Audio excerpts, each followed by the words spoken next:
Bonjour, je m'appelle Silvia. J'espère que vous allez bien et bienvenue dans cette vidéo. Hello, this is Silvia.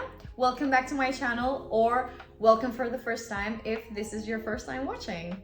So, as you can tell, I'm a complete beginner in French, and this video is going to be all about my French study journey, let's say.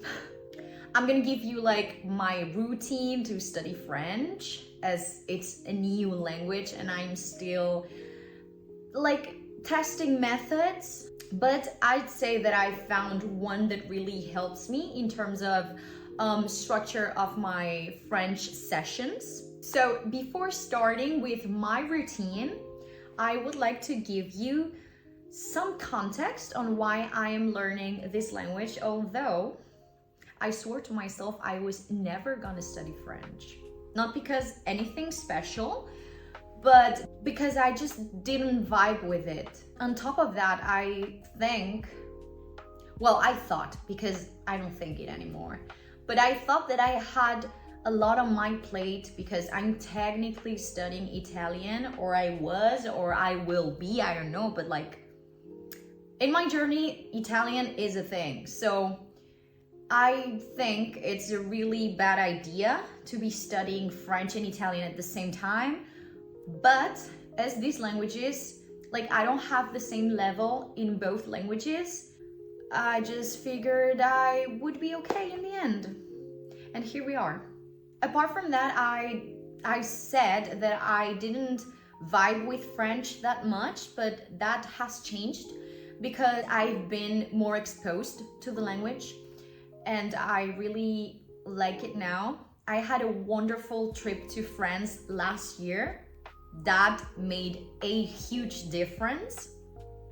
And also my boyfriend speaks French. So we listen to French music, we watch TV series and things like that. And getting exposed to the language made me realize that it is a really beautiful language. It is a really interesting language to learn.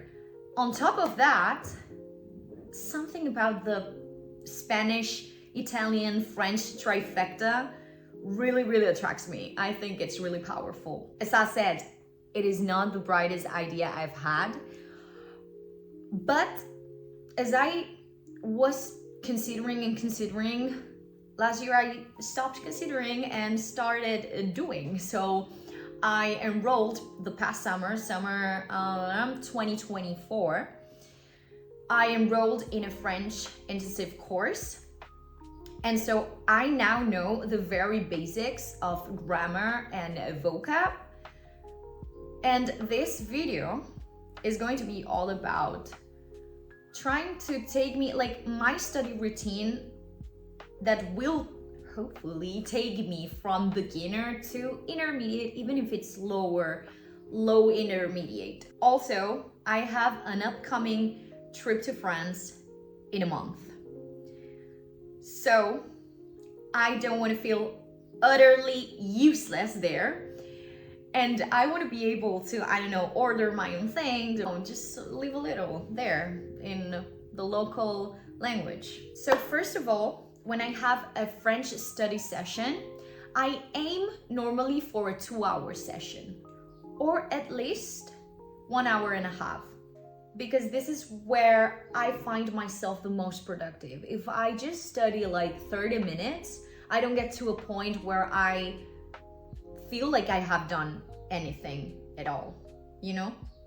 And if I spend more time, sometimes I spend more time, of course. There are days where I spend like 3 hours and that's okay, but that's not normal. That's if I have extra time and I'm just rolling with it. I feel good, I feel productive, and I want to keep on studying that day. I do that, but I'm not aiming for that because I think more than 2 hours is a lot to just target in one day. Okay, so first I open the book, the textbook, the grammar book, and I study some grammar points. This depends on the difficulty of these grammar points. At this point, I am still reviewing but adding new things. Of course I'm adding new things because I'm a beginner, so you are always incorporating new things because you don't know anything. How many points I study per session depends on, first, difficulty, second, the length of those points. Maybe a grammar point is not difficult, but it's really long because it has a lot of exceptions or like things to consider or some things like that. So I normally tend to study 2 or 3, maybe even 1. Also, if there are a lot of specific exercises for that grammar point and I have to focus because I want to make sure I get the grammar point right and that's ingrained in my brain, I do them. I do every single exercise available. And so that usually takes more time and I study less grammar points that day, but it's worth it. Nevertheless, I first study grammar and then move on to vocab. Of course, while studying grammar, you may encounter words that you don't know. So what I do in these cases is I write down the words that I don't know. I write them down normally like in a separate notebook that I have for my vocab. When I finish grammar, it's time for some word discovering. And for that, I usually put on a song. I grab a book that I have for children, for French children, I mean. I put on a YouTube video, which I think is genius because YouTube videos have specific themes on, I don't know, maybe going to the cinema, going to the boulangerie and things like that. That's vocab in context with grammar structures, with real grammar structures that you're gonna use in your daily life in that language. So I find it perfect. When I'm finished with that, I go to the online version of the grammar book that I have, which you're looking at it right now. It's called Grammaire progressive du français. Excuse my pronunciation, it will improve over time. And so I review the past grammar points, not the ones that I'm studying today, but the ones that I studied like last week or 2 days ago or even yesterday. So I train them and make extra sure I don't forget them and I have them right. And finally, I try to get as creative as I can. For me, that means at the end of a lot of pages in my textbook, you have exercises that say, imagine that you were going to the mountains this weekend, okay? What would you carry in your bag? What would you pack? If you were going to the mountains this weekend or to the beach or I don't know, what do you carry in your bag?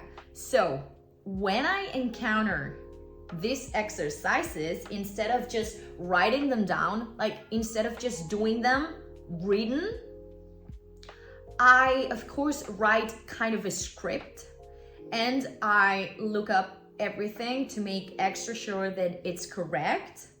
But then I film them because I like videos. So I may film them, even if I'm not going to upload them anywhere, but just like the creative process that goes into that, and you are like that creative process, you are not 100% doing it in your target language, in this case French, but maybe 50%, but that's valid, you know? You are working the language. Of course, if you like a little bit more insight on this, on how I create my videos in French, for example, or like other languages or things like that, you can tell me and I will make a separate video on that. But the point here is think a little outside the box so you get to use all these recently acquired words and put that knowledge to good use. Okay, so that was all for today. If you've made it to this point and you're still watching or listening, je vous en prie. Thank you very, very much. I hope that you enjoyed. I hope that this was helpful. even if it's not all the video, just some parts of it. And I want to know how you study languages, so let me know in the comment section below how you study. If you want to start a new language, if you know French, for example. I hope that I really improve my French by the end of next month because of my trip. And I will let you know how that goes. And I want to wish you a great day. Drink lots of water, sleep well, and I'll see you in the next one, hopefully. Bye.